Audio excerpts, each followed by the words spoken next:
اعطينا رأيك. الاتحادية الجزائرية لكرة القدم أن تتحرك وتبقى على السفارات كما قلت أن تتحرك، وعلى الشخصيات الرياضية الوطنية حتى في مجالات اقتصادية علمية عالمية أيضا أن تتحرك وتتجند من أجل الجزائر لا أقل ولا أكثر. نشاهد في البلدان المجاورة عندما يتعلق الأمر ببلادها يفتخرون ويعملون أشياء بهرجة إعلامية عبر قنواتهم، إلا نحن مشكلتنا هي تصفية حسابات لا أقل ولا أكثر. الولاء لله وللوطن وليس للأشخاص.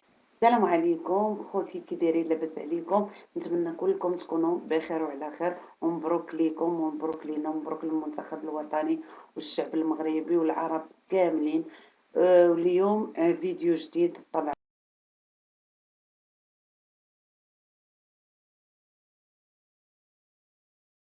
انهيار وجنون الإعلام الجزائري والفرنسي والأسباني بعد استقبال الملك محمد السادس بعثة المنتخب المغربي بعد إحرازه المركز الرابع في كأس العالم. بعد الاستقبال التاريخي للملك محمد السادس لبعثة المنتخب المغربي المتوج بالمركز الرابع في كأس العالم، بعد هذا الإنجاز الذي حققه المنتخب المغربي لأول مرة لأي منتخب عربي وإفريقي في كأس العالم، فقد صرح المعلق الجزائري حفيظ دراجي وأدلى بتصريحات للإذاعة الجزائرية وقال: كنت أتمنى أن يحدث هذا المشهد للمنتخب الجزائري، لأن ما فعله المنتخب المغربي في كأس العالم سيتذكره التاريخ جيدا، أن من الصعب على أي منتخب عربي وإفريقي الوصول إلى المربع الذهبي، فكنت أتمنى أن يكون المنتخب الجزائري هو الذي تواجد في المربع الذهبي ليكون هذا الإنجاز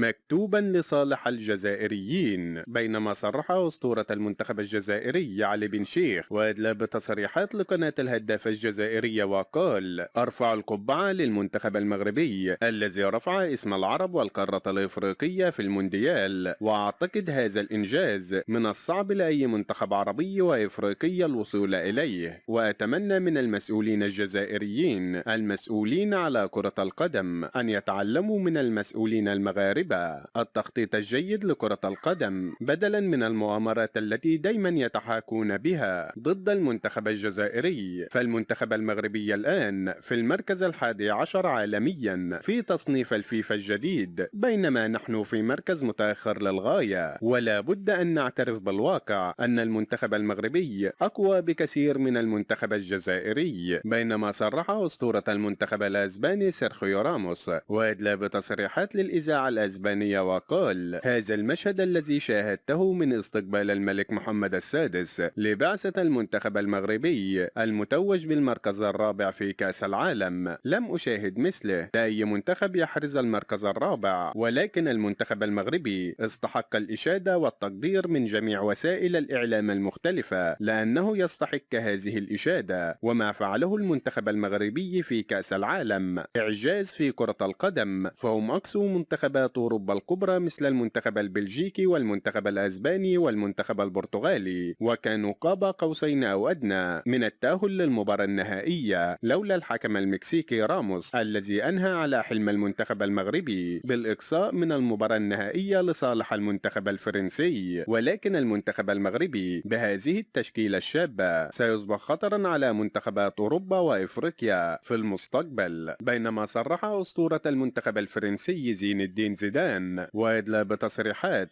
لصحيفة لوموند الفرنسية وقال: أنا معجب جدا بالمنتخب المغربي وما حققه في هذا المونديال، وأريد من المنتخب المغربي أن يستمر في هذه الإنجازات، لأن أمامه كأس الأمم الإفريقية القادمة بكوتيفوار، ولا بد من هذا الجيل أن يكتب اسم